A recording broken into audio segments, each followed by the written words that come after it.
Hello, traders. FX Pip Collector here. Today is Wednesday, February 7th, and I'm going to be analyzing gold versus the dollar, starting on the monthly, working my way down to the 1 hour time frame for that full top-down analysis.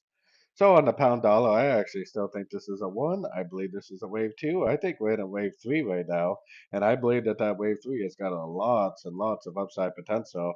I still think this is going to go up to maybe even the 24, 2500, and maybe even a lot beyond that.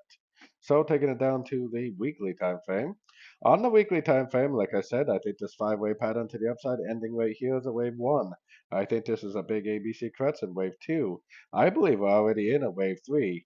I kind of feel like it does need to possibly go down a little bit more before it actually goes up, but I still think this is a wave 3. I think it's just a subdivision of that wave 3, like a 1 of 3, 2 of 3, and wave 3 of wave 3.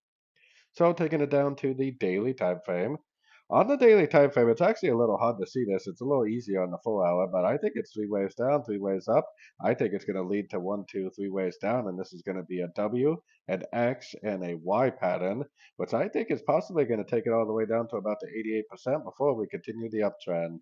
So taking it down to the full hour, because it is a little easier to see this on the full hour if you zoom out a little bit, because now you can clearly see one, two, three waves down. One, two, three waves up. One, two, three, four, five waves down.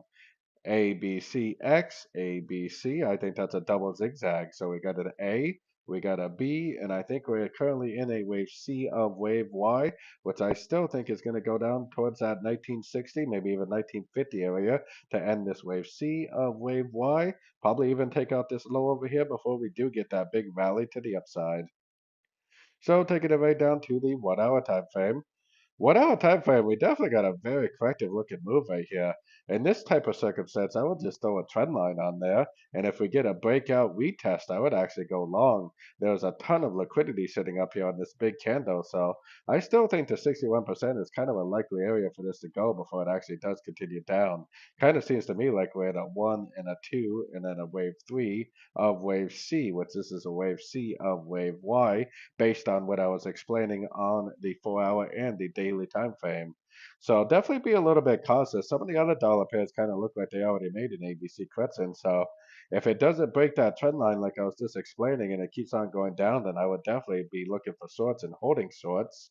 But it does kind of seem like it's not going to leave all this liquidity up here alone. It kind of seems like it's going to have to take some of that before it does make a bigger move to the downside.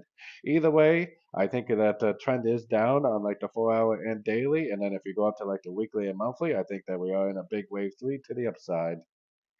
So don't forget to join my free Discord channel. The link for that is on the screen and in the description. Thanks and happy trading.